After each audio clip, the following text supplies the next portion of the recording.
안녕하세요. 멘토행정법 OX 강의 10번째 강의를 하겠습니다. 차례부터 이어가도록 하겠습니다.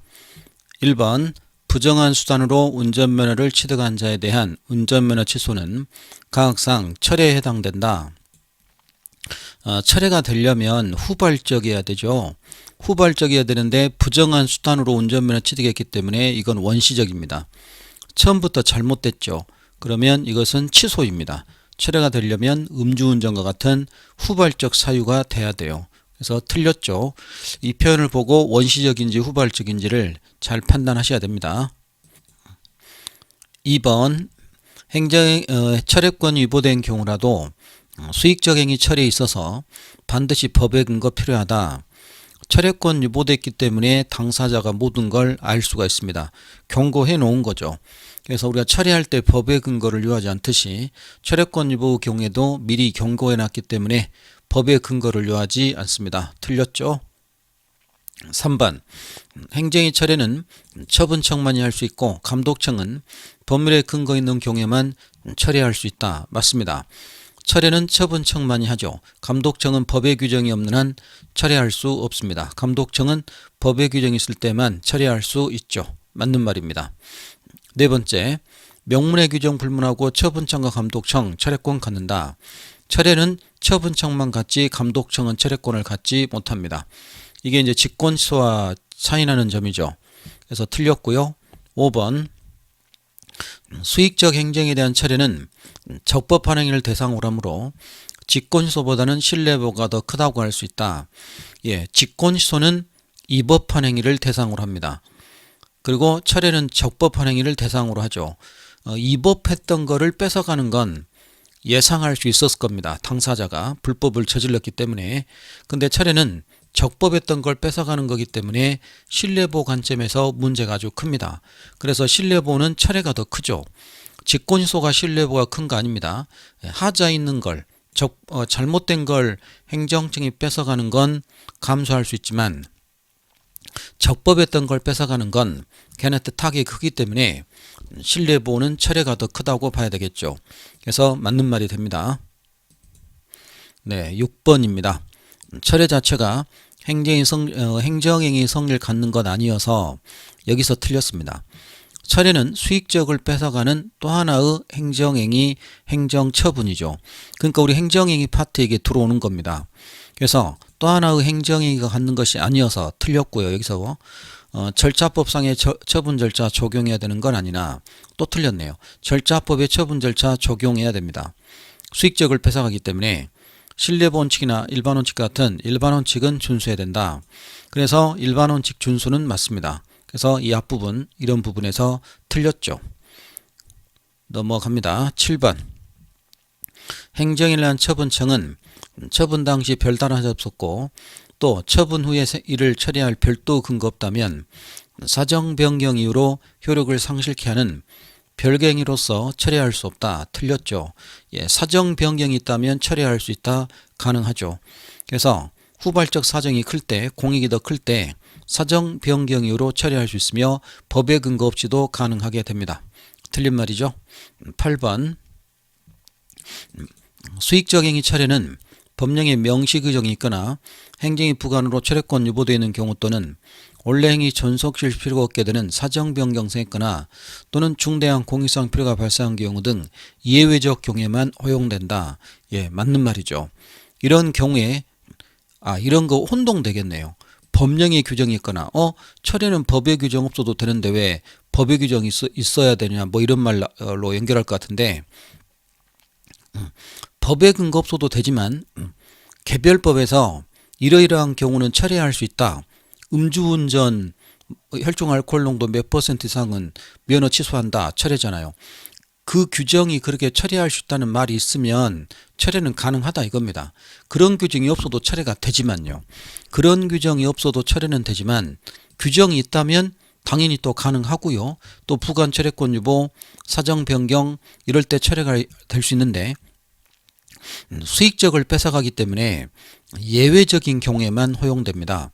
그래서 원칙은 안 되고 예외적으로 허용돼서 수익적을 뺏어가기 때문에 비례원칙 등 이런 예외적 경우에만 허용되어야 되겠죠. 그래서 맞는 말입니다. 이런 데서 혼자 좀 상상의 나래를 펴서 하시면 안 됩니다. 규정이 있다면 가능해요. 그냥 그런 것은 그냥 그렇게 받아들이면 됩니다.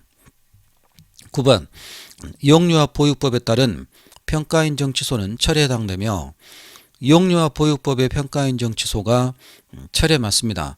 어린이집 그 국가 보조금 이걸 꼬마애가 오면 받아내는데 꼬마아이가 이제 안 왔다는 거죠. 아파서든지 집안 사정 때문에 안 오면 더 이상 그 보조금 신청을 안 해야 되는데 허위로 이제 신청을 하게 됩니다. 그럼 평가인증을 취소해 버리죠.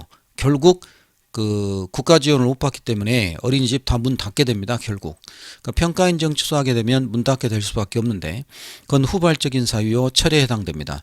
행정적인 평가인증 취소 처분을 하면서 별도 근거 없이는 평가인증의 효력을 취소 사유로 소급하여 상시킬 수 없다.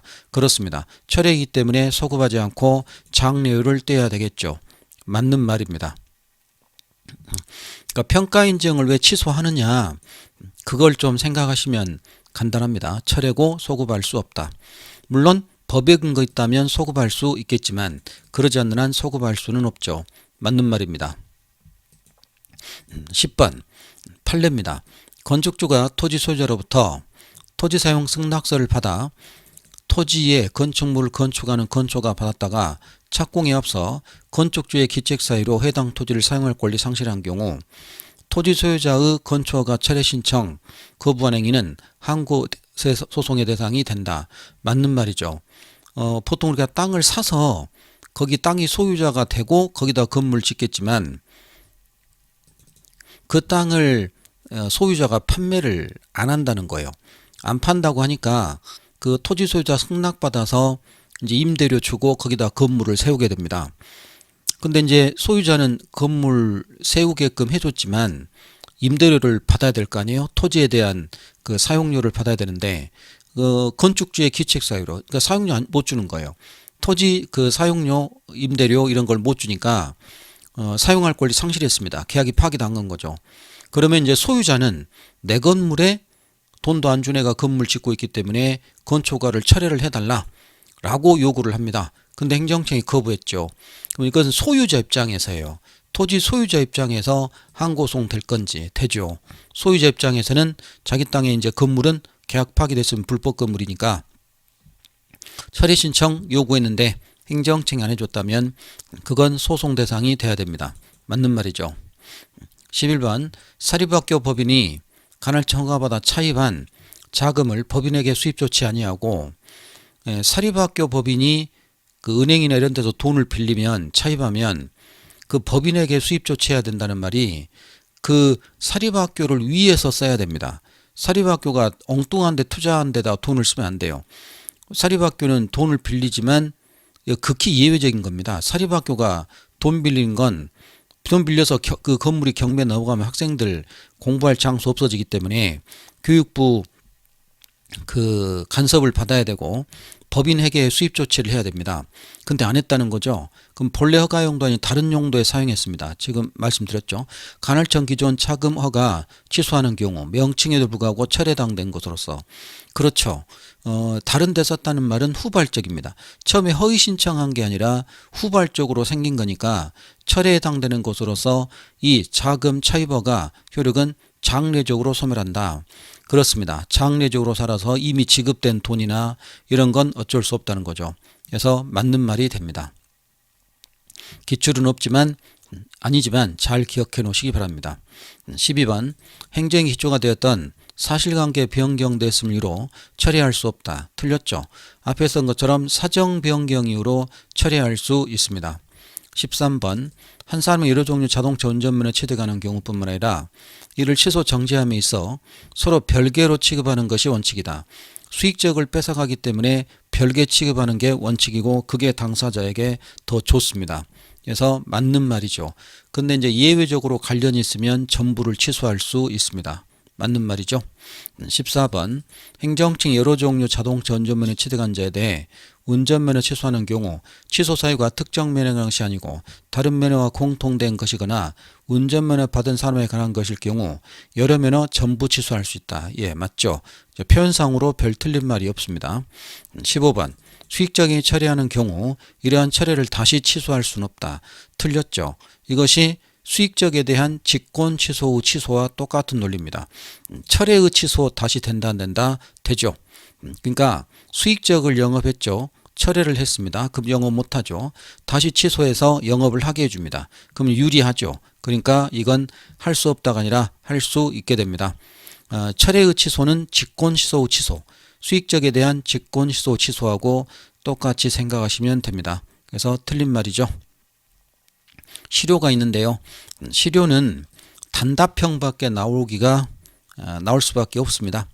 1번 행정의 실효와 취소는 원시적 하자를 대상으로 한다. 아니죠. 실효는 후발적입니다. 취소는 원시적이며 철회와 실효가 후발적이죠. 그래서 틀렸고요. 2번 행정처분의 목적물이 멸실된 경우 이는 철회 사유에 해당된다. 그렇습니다. 목적물이 없어지면 건물 목적물이 없어지면 그 허가가는 철회 사유가 아니라 실효 사유죠. 목적물이 멸실되면 그건 철회 사유가 아니라 실효 사유여야 되겠죠. 더 이상 존재할 가치도 없고 당연히 사라져 버리니까요. 건물이 붕괴됐다거나 뭐 이런 거겠죠. 3번 해제 조건이 성취된 경우 실효 사유에 해당된다. 그렇습니다. 종기도래 해제 조건 성취 실효 사유예요.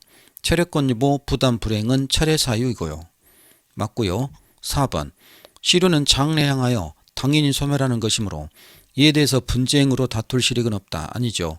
당연히 사라지지만 확인해소, 무효등 확인 소송과 같이 실효 확인 소송을 이미 사라져버린 건데 확인을 받을 만한 이익이 있다면 그런 확인해소를 제기할 수는 있습니다. 그래서 틀린 말이죠. 5번 판례는 유기장 영업허가 폐업할 경우 실효 사유로서 효력은 당연히 소멸된다는 입장이다. 그렇습니다. 이 폐업을 하게 되면 당연히 사라지기 때문에 별도 조치 없이 당연히 사라져 버립니다. 또 이거 소급은 아니죠.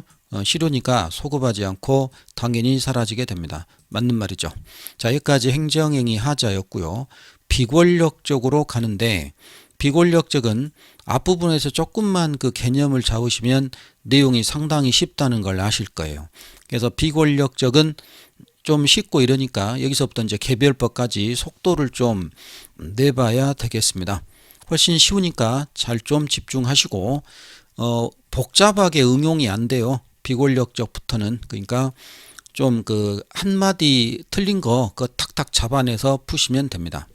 공법상 계약을 갑니다. 공법상 계약은 비권력적이기 때문에 이거 항고소송 처분 해당되지 않고요. 당사자 소송으로 간다라고 했습니다. 1번 행정주체가 체결하는 계약은 모두 공법상 계약이다. 행정주체가 체결하는 계약 중에 공법적 효과를 목적으로 해야 그게 공법상 계약이지 사법적인 걸 목적으로 하는 것도 있습니다. 행정주체가 잡종재산 그런 것은 공법상 계약이 아니죠. 그래서 이 표현 자체에서 모두 다 이러면 안 되죠. 그래서 틀린 말입니다.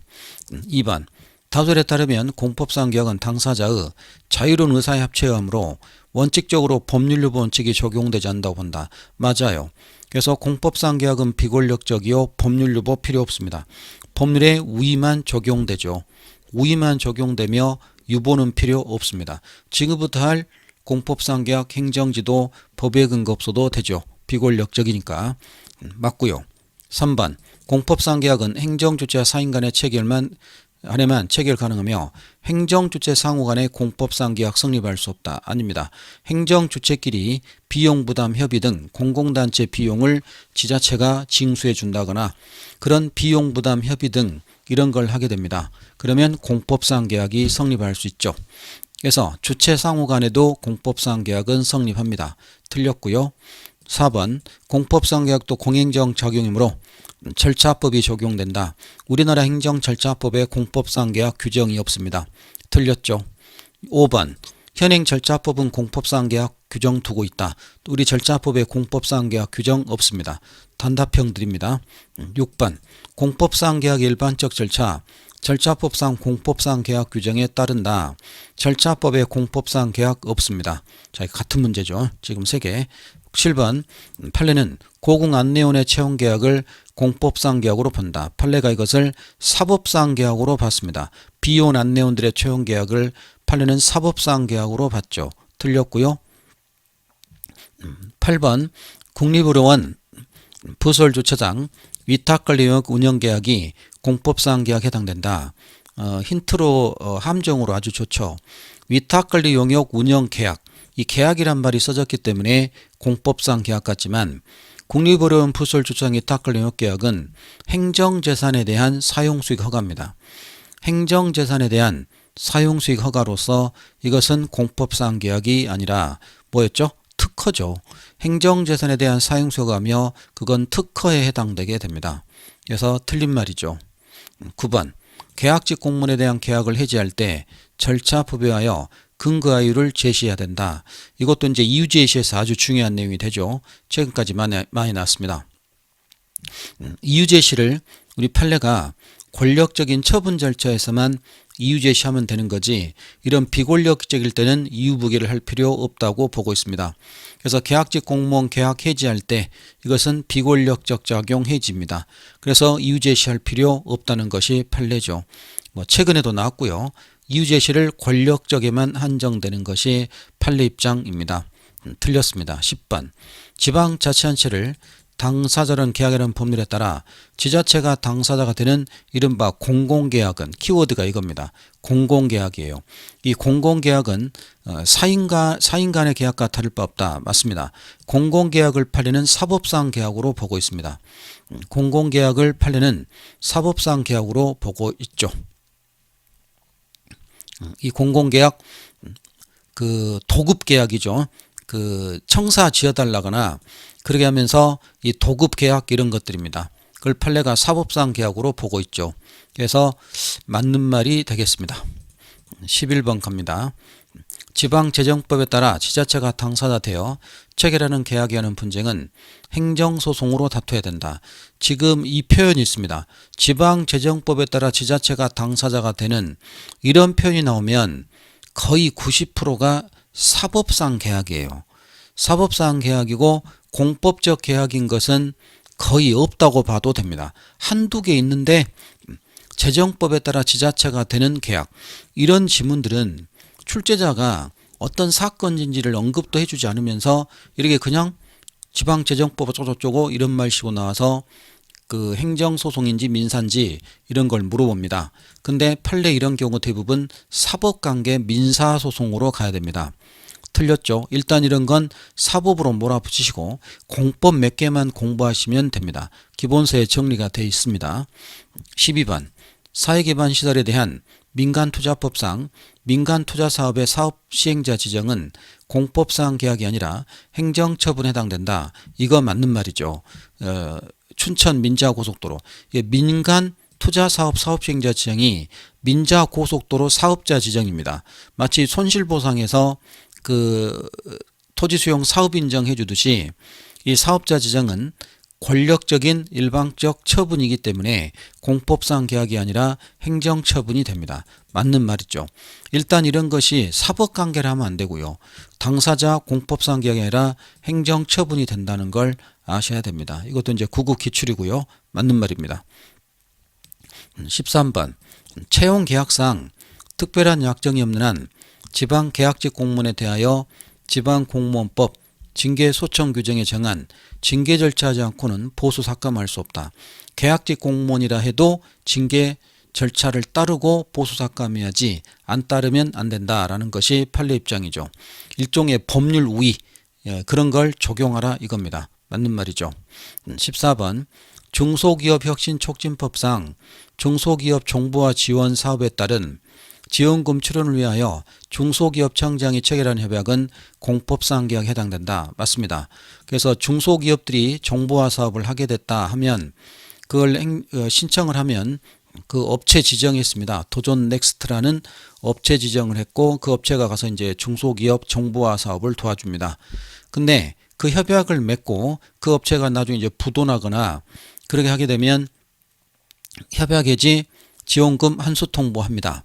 그것은 비권력적인 협약에 따른 공법상 계약의 문제이기 때문에 처분에 해당되지 않고 공법상 계약에 해당됐습니다. 맞는 말이죠. 일단 처분 아니란 말도 아셔야 됩니다. 다시 이게 또 나오겠죠. 일단 맞고요. 15번 산업 직접 활성화 및 공장 설련한 법률에 따른 산업단지 입주계약 해지 통보, 산업단지 입주계약 해지 통보를 하게 됩니다. 우리 산업단지가 있죠. 그러면 업체들 특정 그 뭐 정보화 사업이니 식품 제조업체이니 그 일종 업체들만 산업단지에 들어가야 됩니다. 그래갖고 이제 그 업체들끼리 모여 있는데 한 업체가 그 업을 계속했다가는 장사가 안 되고 문 닫게 될 것 같으니까 그 다른 업체 다른 업종으로 좀 바꿔달라 하면 입주계약 변경을 하게 됩니다. 계약을 맺고요. 근데 이제 그 위반했거나 계약 위반했거나 그러면 산업단지 입주계약 해지를 통보시킵니다. 그럼 이제 그 산업단지에서 나가야 돼요. 그래서 불이익을 받게 됩니다. 그러면 그렇게 됐을 때 관리권자 관리 업무 위탁받은 산업단지공단 우월적 재해 상대방에게 하는 법률과 발생하는 항고송되는 처분에 해당된다. 입주계약 해지 통보가 되면 산업단지에서 결국 쫓겨나가게 되고 불이익이 오기 때문에 처분되는 거 맞습니다. 그래서 처분성 인정되죠. 맞고요. 여긴 성남산업단지 이야기입니다. 16번 그 유명한 감차명령입니다. 택시회사들의 자발적 감차와 그에 따른 감차보상금 지급 및 자발적 감차조치 불이행에 따른 행정청의 직권 감차명령을 내용으로 하는 택시회사들과의 행정청과 합의는 대등한 당사자 공법상에 해당되므로 감차명령 행정청의 우월한 지혜에서 행하는 공권력 행사로 볼 수 없다. 상당히 중요합니다. 이제 9급 수험생에게 너무나 중요하죠. 이건 2심의 입장입니다. 2심에서는 공법상 계약이며 처분 아니라고 했지만 3심에서는 뭐라고 그랬죠? 그 동의하에 맺은 스스로 택시를 감차하라고 했으며 감차 안 하면 동의하에 나중에 행정청이 직권으로 감차명령을 내리겠다고 했습니다. 그럼 동의하에 맺은 사후부관이죠. 동의하에 맺은 사후부관이며 그 감차명령은 처분에 해당된다라고 했습니다. 그 부담과 유사하겠죠. 그 감차명령은 처분성을 인정했고 동의하에 맺은 사후부관이었습니다. 그래서 지금 이거 2심 입장 이거 틀린 거죠. 이건 2심을 얘기하고 있습니다. 3심에서는 엎어졌죠. 그래서 이거 틀린 말이 되겠습니다. 근데 상당히 9급 수험생에게는 중요하다고 그랬죠. 사후부관과 처분성 인정 기억하시고요. 17번 행정청이 자신의 상대방과 사이에 근로관계 일방적 의사표시 종료시켰다면 곧바로 의사표시 행정청에 공권력 행사에 행하는 행정처분에 해당된다. 이러지 않죠. 근로관계 일방적 종료시켰다는 것이 계약을 해지했다 이거죠. 시립합창단 이 다음에 나오네요. 이런 것들은 공법상 계약을 종료시킨 거기 때문에 처분이라고 보기가 어렵습니다. 좀 더 자세히 지문을 써줬어야 될 것 같은데 사례까지 언급하면서 근데 근로관계 일방적 종료했다 해서 그것이 권력적이라 할 수 없고 공법상 계약에 대한 종료라면 처분에 해당되지 않겠죠. 그래서 틀린 말이 됩니다.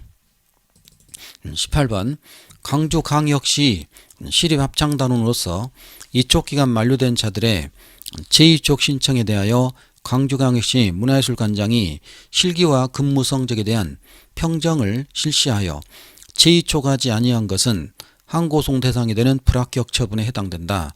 처분이 아니라고 그랬죠. 계약을 맺지 않는 것이 불이익은 오긴 했지만 그것이 행정처분이라 할 수는 없죠. 그래서 틀린 말이고요. 19번 대법원은 농어촌 및 보건의료 특별조치법 및 관계법령에 따른 전문직 공무원 공중보건의사 채용계약 해지 의사표시 일반 공무원에 대한 징계처분 같은 성격 가지며 항고송 대상이 된다. 아니죠. 전문직 공무원 채용계약 해지 이런 것들은 공법상 계약이며 당사자로 가야 되겠죠. 처분에 해당되지 않습니다. 틀렸습니다. 20번 두뇌한국 사건이 2개 있다라고 했었죠. 잘 비교하셔야 됩니다. 그 국가직 7급에서도 나왔어요. 우리 공대생들 똑똑한 공대생들이 의대를 가버리고 공대에 남지 않으니까 그 공대 육성화 프로그램이 바로 이 두뇌한국 21 프로그램이죠. 그러면서 그 대학교 교수와 그 팀원들 대학원생들 모여서 그 연구 개발을 합니다. 그 이제 상품화 돼 가지고 우리 뭐 그런 거 있죠. 그 뭐 몸에 좋은 거 날지 특히 이제 치료제 같은 이런 거 획기적인 걸 만들어서 그런 걸 만들기 위한 자금 지원과 이런 걸 국가가 해주죠. 근데 교수가 있고 그 팀원 대학원생들이 있는데 교수들이 그걸 몰래 횡령한다 이거죠. 가짜로 대학원생 넣어놓고 그러게 이제 횡령하는 일이 자주 발생합니다. 국가 지원금이기 때문에 흔히 그 눈먼 돈이 된다 이럴 수가 있다는 거죠. 그러니까 이제 20번에서는 연구재단 갑대학교 총장에게 연구개발비 부당집행으로 두뇌한국 사업협약을 해지합니다. 그 대학 교수팀에게 연구팀장을에 대한 대학 자체 징계 요구를 합니다. 그럼 징계를 요구한 것이 요구하는 거니까 말 그대로 지도, 행정지도 이런 개념에 해당되겠죠. 그래서 항고송 대상이 되는 처분에 해당하지 않는다. 처분 아닙니다. 그래서 처분에 해당되진 않죠. 그래서 맞고요. 근데 21번 두뇌한국 A대학교 총장의 연구개발비 부당집행 이후로 과학기술부 법령에 따라 21사회 협약해지 통보합니다. 그럼 키워드가 협약해지를 통보하게 되면 그 통보를 받으면 그 팀, 교수팀들은 다음부터 참여 제한이 걸립니다. 그리고 이제 동일한 사업이나 이런 사업에 뛰어들지 못하는 참여 제한을 받게 되죠. 참여 제한이란 말이 없죠. 그러니까 참여 제한을 받는 결과를 발생하기 때문에 이것은 공법상 계약을 당사자 지위에서 종료시키는 의사표시에 해당된다. 아닙니다. 참여 제한 걸리는 불이익이 때문에 계약을 일방적 종료시키는 게 아니라 권력적인 행정 처분에 해당되죠. 처분성이 인정되게 됩니다. 그래서 틀린 거죠. 그래서 20번은 처분에 해당되지 않지만 이건 처분에 해당되기 때문에 이걸 뭐 공법상 계약이면서 종료시킨다 이런 건 아니란 겁니다. 그래서 이거 틀렸죠. 22번 공법상 계약에 대하여는 민법상의 계약 해지에 관한 규정이 적용된다. 그러지 않습니다. 민법은 계약의 해제가 자유롭죠. 근데 공법상 계약은 공법적인 거 있기 때문에 계약 해제가 자유롭지 못합니다. 공익적인 것 때문에 행정주체는 해제를 할 수 있지만 상대방은 해제가 제한받죠. 틀렸습니다. 23번 계약직 공무원 채용계약 해지 사표시 무역인 관한 소송 즉시 확정이익이 요구된다. 좀 어렵습니다. 우리가 이 즉시 확정 이익은 이것이 그 무효등 확인 소송에서 이런 거 있었죠. 저희들이 무효등 확인 소송에서 이런 거 무효 확인 소송에서 그 보충성 이것이 요구됐다가 이제 바뀌어서 무효 확인 소송의 보충성이 요구되지 않게 됐습니다. 그래서 무효 확인 소송의 보충성이 요구되지 않게 됐지만 이것이 우리 지금 이 당사자 소송에서는 무효 확인 소송의 보충성이 여전히 요구돼요. 그래서 민사와 똑같은 이 당사자 소송에서는 무효 확인 소송의 보충성이 여전히 요구합니다. 판례 변경된 것은 무효등 소송에서 판례 변경이 된 거지 이 당사자 소송에서는 이것이 보충성이 여전히 요구됩니다. 그래서 즉시 확정이익이 요구되는 것이 맞아요. 그래서 이 지문 맞습니다. 즉시 확정이익이 요구되는 거 이거 맞죠. 그래서 보충성이 요구되지 않은 것은 그것은 무효등 확인 소송이며 당사자 소송과 민사 소송에서는 이 보충성의 요구가 여전히 되게 됩니다. 그래서 더 강력한 구제 수단이 있다면 당사자 소송은 구제가 안 돼요. 무효등 확인 소송은 더 강력한 구제 있다면 있다 해도 무효 확인 소송 제기할 수 있지만 당사자 소송은 더 강력한 구제가 있다 하면 이건 구제가 안 되기 때문에 일단 23번은 맞는 말입니다. 이건 더 뒤에서 비교를 해야 되겠지만 결론을 일단 알아놓으세요. 9급에서는 아직 안 나왔어요. 9급은 이거 낼만 합니다. 충분히. 그러니까 공부는 하셔야 되는데 일단 24번 일단 맞죠.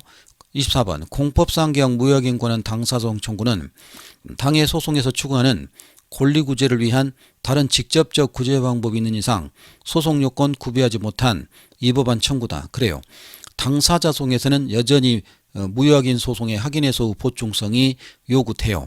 그래서 강력한 수단이 있다면 구제가 안 됩니다. 무효등 확인 소송에서 강력한 수단이 있어도 구제된다는 보충성이 바뀐 거예요. 당사자 소송은 여전히 판례 변경이 안 된 겁니다. 그래서 이 두 개가 맞는 말이죠.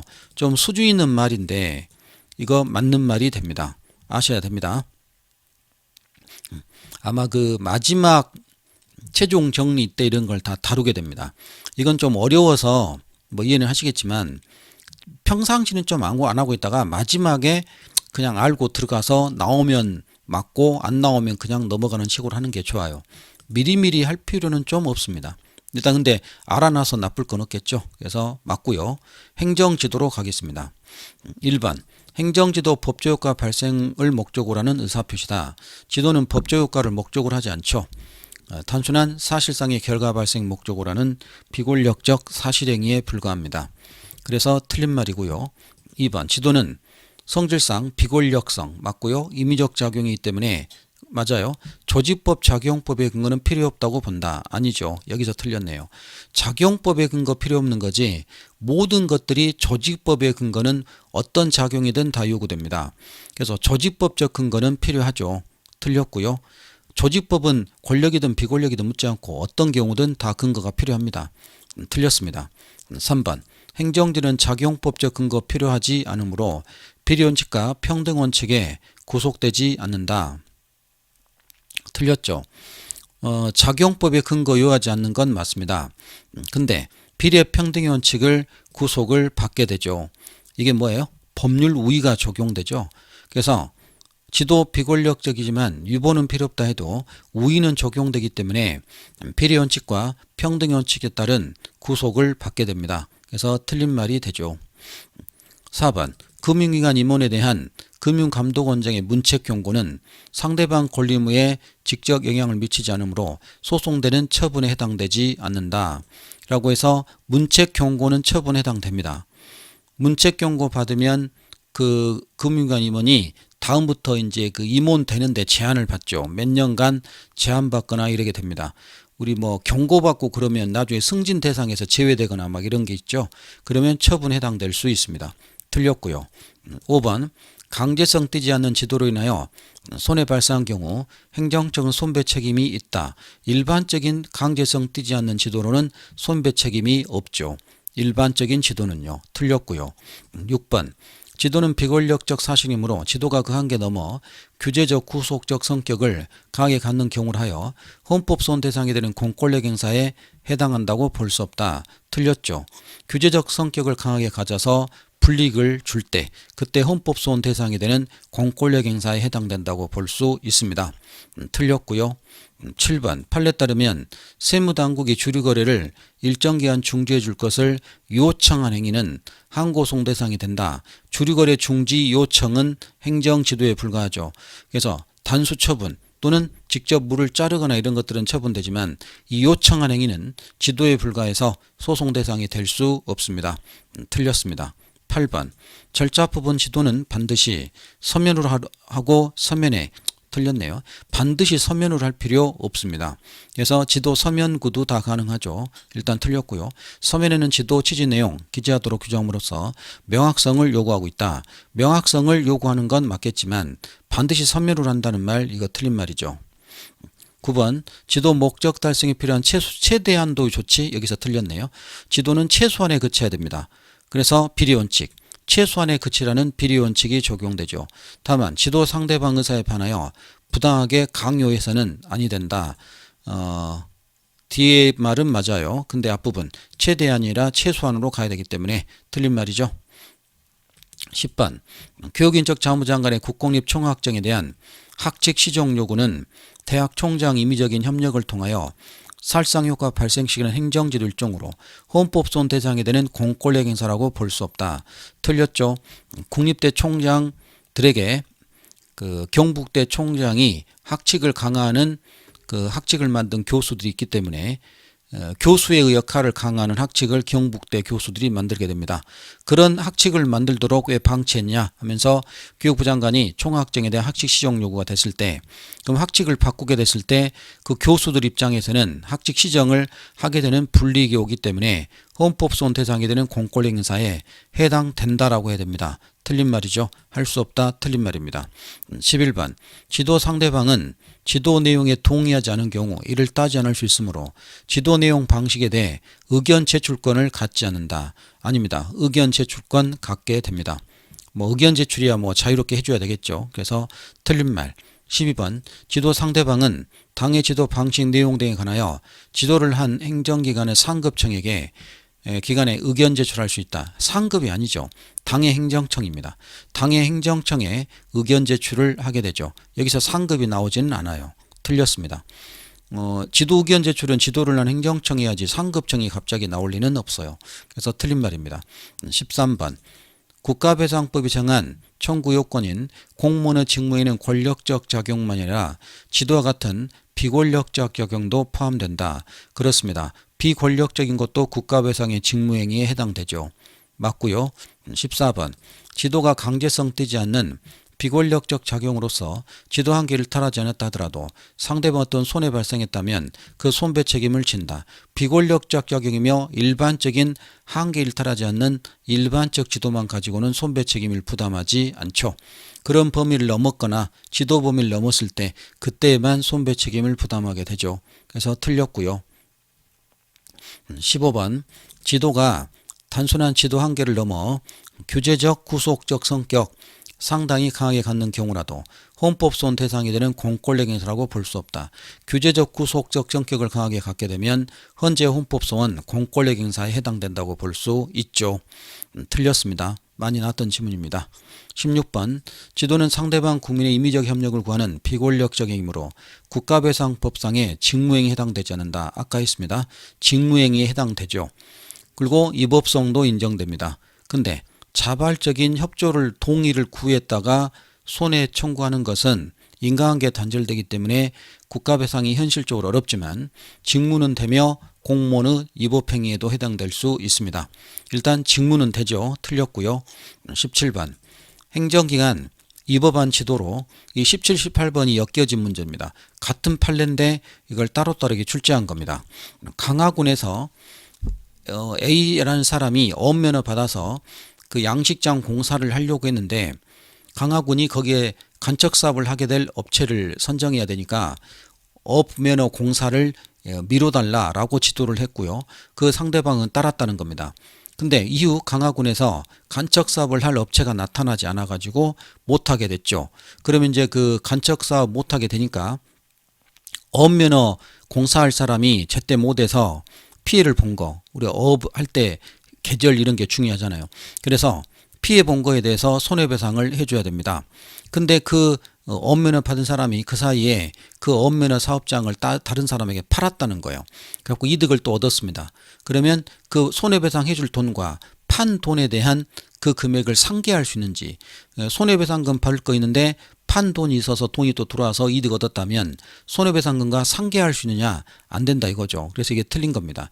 행정기관의 위법한 지도로 일정 기간 어업권 행사하지 못하는 손해 입은 자가 어업권을 타인에게 매도하여 매매대금 상당 이득을 얻은 경우 손해배상 산정에서 그 이득을 손익상계할 수 있다. 손익상계할 수 없죠. 그래서 틀렸고요. 그러면서 18번에 위법한 지도로 상대방 일정 기간 어업권 행사하지 못하는 손해 입힌 행정기관이 어업권 및 시설에 관한 포상 문제는 관련 부서와 협의 및 상급기관의 질의 전문기관의 자료에 의하여 처리해야 되므로 처리기간 지연됨을 양지해달라라는 말이 그 다른 이제 손해배상 해줘야 되는데 상급청 등 다른 기관과 협의해야 되니까 지연됨을 양지해달라는 것이 그 공문 보낸 것이 채무를 승인한 걸로 볼 수는 없습니다. 그것이 돈을 무조건 주겠다. 채무 승인이 돈을 주겠다는 거예요. 돈 주겠다는 그 승인한 걸로 볼 수는 없다라고 했었죠. 그래서 맞는 말이 되게 됩니다. 19번 노동부 장관이 공공기관 단체 협약 내용을 분석하여 불합리한 요소 개선하라고 요구한 행위 행정지도로서 한계를 넘어 규제적 구속적 성격을 강하게 갖는다 할 수 없어 헌법소원 대상이 되는 공권력 행사에 해당된다고 볼 수 없다. 맞는 말이죠. 그래서 노동부 장관 그 산하기관 협약 내용 분석하여 거기 개선 요구하라는 거 이것은 강제성이었기 때문에 공권력 행사 아니기 때문에 현재 헌법소원 대상이 될 수 없다는 것이 판례 입장입니다. 이런 것이 가끔 새로운 것이 나오죠. 이렇게 새로운 거 나오면 이게 답되기가 좀 힘들어요. 그래서 이 새로운 거나 처음 걸 만나면 너무 그것 때문에 겁을 먹으면 안 됩니다. 답은 대부분 이미 노출된 것들이 많아요. 그러니까 노출된 걸 다 해결했더니 이걸로 답이 몰아진다면 이걸 답으로 가야 되겠지만 대부분 더 확실한 것들이 답이 되기 때문에 한두 개 그 모르는 지문이 나왔다 해서 너무 걱정할 필요는 없습니다. 왜 그러냐면 이런 것들은 저희들이 미리 그 강의 시간에 언급을 안 하죠. 구석진 헌재 판례인데 이걸 다 갖고 와서 수업하기는 힘들 거예요. 이런 걸 다 해버린다면 아마 기본서가 1500페이지, 2000페이지 갈 겁니다. 그래서 현실성이 없다는 거죠. 그러니까 이런 거는 지금 이제 나왔기 때문에 단답형으로만 기억하시면 돼요. 20번 이 법안 지도에 따라 행한 사인행위는 법령의 명시적 정함이 없는 한 이법성 조각된다 할 수 없다. 이법성이 조각된다 할 수 없다. 이법성이 소멸된다 할 수 없다는 겁니다. 그것이 곧 21번과 연결되죠. 세금을 낮게 신고하라는 부동산 사고 팔면 세금 신고해야 되는데 낮게 신고하라는 것이 관례화되어 있다는 겁니다. 관례화되어 있기 때문에 광주광역시 북구청에서 공무원도 세금 낮게 신고하라고 지도를 했습니다. 그럼 이 법안 지도였죠. 사인은 따랐다는 겁니다. 그럼 이 법안 지도 때문에 사인이 따라서 우연히 혜택을 봐서 세금을 낮게 신고했다. 그것은 우연한 혜택을 받았을 뿐이기 때문에 정상적인 세금을 내라는 것이 나중에 그렇게 정상세금 부과했겠죠. 그 이 법안 지도에 따른 사인행위가 정당화돼서 세금을 이제 더 부과 못하느냐? 아니죠. 부과할 수 있습니다. 그래서 이 법안 지도에 따른 사인행위는 여전히 위법하지 그 위법성이 조각되지 않고 그 위법성이 정당화된다고 할 수는 없습니다. 맞는 말이죠. 그것이 곧 21번이에요. 행정관청이 국토용관리법 소정의 토지거래 계약 신고에 관하여 공시된 기준시가를 기준으로 매매가격 신고하도록 지도하여 그에 따라 허위신고라고 한 것이라도 이와 같은 지도 법에 어긋나는 것으로서 그 범법행위가 정당화될 수 없다. 맞는 말이죠. 허위신고 하란 대로 했다는 겁니다. 그거 정당화될 수 없고 여전히 위법합니다. 공무원이 관례화에 따라 지도 세금을 낮게 부과한 것은 권리가 된 게 아니죠. 어떻게 보면 반사적 이익을 얻었을 뿐입니다. 그게 정당화될 수는 없죠. 맞는 말입니다. 행정사법이 있습니다. 행정사법이라는 것은 저희들이 그 사법관계 얘기할 때 이렇게 그 얘기했을 겁니다. 사법관계가 순수한 그 민사적인 그 민사소송으로 가는 이 사법관계가 있는 반면 이 사법관계에서 그 행정사법이라는 게 있습니다. 행정청이 그 사법적으로 활동을 하지만 이 공법적인 규율을 받는 이 관계를 행정사법이라고 그러죠. 그래서 완전 민사로 가는 거 있는 반면 사법관계 중에 완전 민사로 가는 것이 있는 반면 잡종재산, 협의취득 이런 거 있는 반면 행정사법이라고 해서 행정이 사법적 활동하지만 공법적 규율을 받게 됩니다. 우리 그 전기, 수도, 가스 같은 거나 이런 게 이제 그 개인에게 공급해 줍니다만 그 사람이 독거노인이나 청소년 가장 얘들이 돈 없어서 전기요금 못 내면 그냥 잘라버립니다. 민사적으로 하면.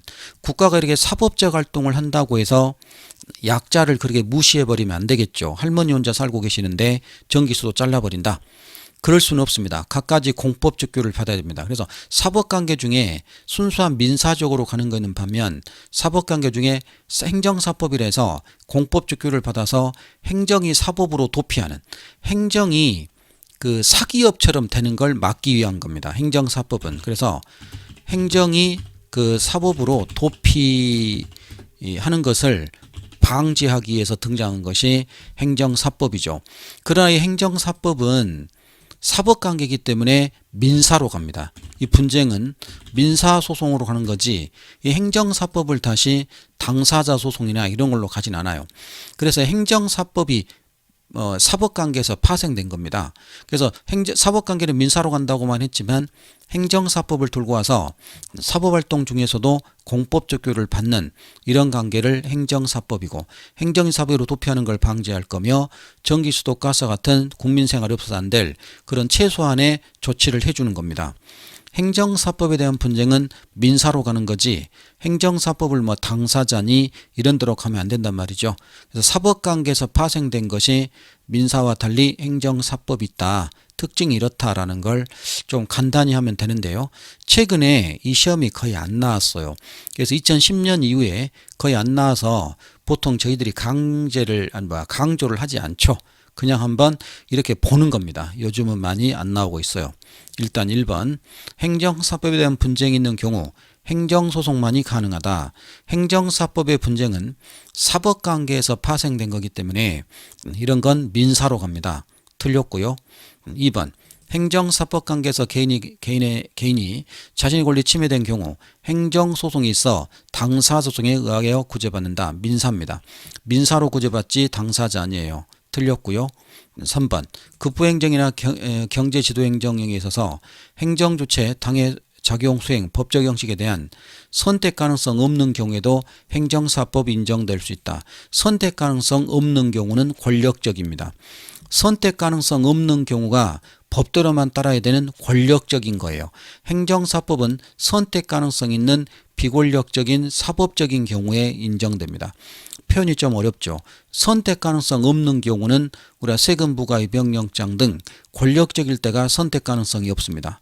그렇죠. 권력적 일방적할 때 모든 걸 법대로 하니까. 근데 행정사법은 비권력적이요 사법적 작용이기 때문에 선택 가능성이 있는 경우에 행정사법이 적용됩니다. 그래서 비권력적일 때 행정사법이 적용되죠. 틀렸고요. 4번 행정사법도 일정한 공법적 구속을 받으므로 공법상계와 달리 이에 대한 분쟁은 당사자 소송의 관할에 속한다가 아니라 민사입니다. 행정사법은 사법관계로서 민사에서 파생된 거죠. 틀렸고요. 5번 행정사법의 영역에서 사법이 적용되며 공법원리 추가적으로 적용될 수 없다. 아니죠. 공법원리가 추가적으로 적용되게 됩니다. 공법적 제약이 가하게 된다라고 했었죠. 그래서 틀린 말입니다. 자, 사실행위는요. 권력적 사실행위 중심으로 하시면 돼요. 일반 사실행위 행정지도 이런 건 처분 안 됩니다만 권력적 사실행위 등 그런 건 처분이 된다라고 했습니다. 일단 1번 현재 수용자 서신을 교도소장이 검열하는 행위 이른바 권력적 사실행위로서 행정심판소송 대상이 되는 처분으로 볼 수 있다. 라고 하여 명시적으로 권력적 사실행위의 처분성을 긍정했다. 권력적 사실행위의 처분성을 판례 인정합니다. 맞고요. 2번 구청장이 사회복지법인의 특별감사 결과 지적사항에 대한 시정지시와 그 결과를 관계서류와 함께 보고하도록 지시한 경우 그 시정지시는 행정처분에 해당되지 않는다. 틀렸죠. 사회복지법인의 감사를 해서 결과 보고하더랬다면 이건 권력적이 됩니다. 권력적이 돼서 그 시정지시 처분성 인정되죠. 종로구에 있었던데 처분성 인정됩니다. 이것도 이제 한 번 처음에 나왔어요. 기출일이 많지 않습니다. 알아놓으셔야 됩니다. 3번 그 공무원법에 건설부 장관 행한 국립공원 지정처분에 따라 경계측량 표지 설치는 처분에 해당된다. 아닙니다. 경계측량 표지 설치, 국립공원 지정처분, 이게 처분이죠. 지정처분하면 소유권 제한받고 이렇게 됩니다만 그에 따른 경계측량은 이 처분에 따른 단순한 사실행위에 불과해서 처분에 해당되지 않죠. 경계측량만 가지고는요. 지정처분이 처분에 해당됩니다. 틀렸고요. 4번 급수공사 신청자에 대한 수도사업자의 급수공사비 납부통지 처분에 해당된다. 틀렸죠. 수도사업자 급수공사 납부통지는 건물 새로 지으면 도로 상수도가 있는 도로 지하에 있는 상하수도를 그 건물에 연결해야 됩니다. 근데 연결 비용이 드니까 그 돈 내면 해주겠다. 그 돈 안 내면 안 해주겠다. 라고 통지해 주는 건 말 그대로 안내해 주는 것에 불과합니다. 납부 통지하라는 것이 돈 내라는 의미는 아니죠. 그래서 처분에 해당된다. 처분에 해당되지 않습니다. 그래서 처분성 해당된다. 틀렸고요. 5번 마약 관련 수용자에 대하여 마약류 반응 검사를 위하여 소변받아 제출하게 된 것은 현재 헌법소원 공권력 행사에 해당된다. 그렇습니다. 마약류 관련 소변받아 제출하는 거 강제력이 동원되죠. 그래서 공권력 행사 헌법소원 대상 됩니다. 맞고요. 6번 추첨 방식의 운수 사업면의 대상자 추첨행위 사실행위에 해당된다. 맞는 말이죠. 운수 사업자 그 해주기 곤란할 때 똑같은 요건 갖춰오면 어쩔 수 없이 추첨하게 됩니다. 우리 여러분 그 태국이나 이런 데는 군대 가는 걸 추첨을 한다고 그러잖아요. 이거 비슷한 거예요. 군대를 추첨을 할 수밖에 없습니다. 병력은 많이 필요 없으니까. 근데 운수사업자 여러 업체가 신청을 했을 때 서로 그 요건이 똑같기 때문에 추첨을 해줄 수 있습니다. 추첨행위는 처분이 될 건지 사실행위에 불과해서 처분이 아니죠. 왜 아닙니까? 추첨을 해서 업체에게 어떤 허가나 이런 걸 운수 면허를 줘야 그게 처분이고 못 떨어진 사람 입장에서는 그걸 다퉈야지 추첨행위만 갖고는 내부행위에 불과해서 처분에 해당되지 않죠. 그래서 사실행위 맞습니다. 처분성 인정되지 않고요. 이거는 또 처분 안 된다는 거 있죠. 이런 거 처분 안 된다는 거 하셔야 됩니다. 이것도 처분 안 되겠죠. 그리고 7번 구속된 피의자가 수감 및 포승을 사용한 상태로 피의자 신문을 받도록 수감 포승 사용행위 사실행위에 해당된다. 맞아요. 근데 권력적 사실행위가 되겠죠. 수감 포승 사용은 사실행위지만 권력적 사실행위가 될 겁니다. 그래서 맞고요. 8번 애가스가스 충전사업 지승계 수리한 행위 사실행위에 해당된다. 이러지 않죠. 지승계는 뭐예요? 행위요건적 신고입니다. 그것은 처분이죠. 행위요건적 신고 거부 이런 건 처분되기 때문에 사실행위가 아니라 법적 행위, 그래서 처분에 해당되기 때문에 이 말이 틀린 말이죠. 비공식적 합니다. 국가가 공식적인 행정처분 내리지만 비공식적으로 서로 공무원과 개인이 만나봅니다. 만나서 비공식적으로 협력을 하거나 협상 절충을 하죠.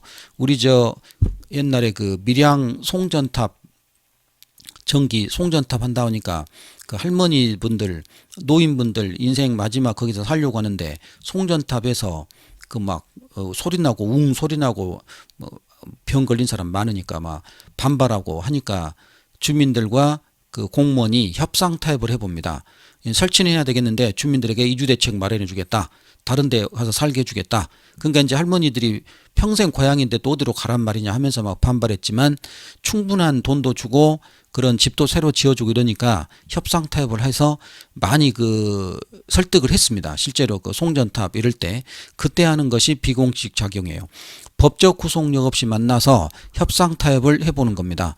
근데 밀실 협상이 돼버리고 그 할머니와 그 사람들만 하고 삼자들은 또 모르게 하고 사람들마다 다른 협상을 해버리니까 그 내부 분쟁이 발생하고 이런 문제가 있는 것이 비공식적 작용이죠. 근데 이런 걸 또 안 할 수는 없다는 겁니다. 그런 환경행정 이런 데서.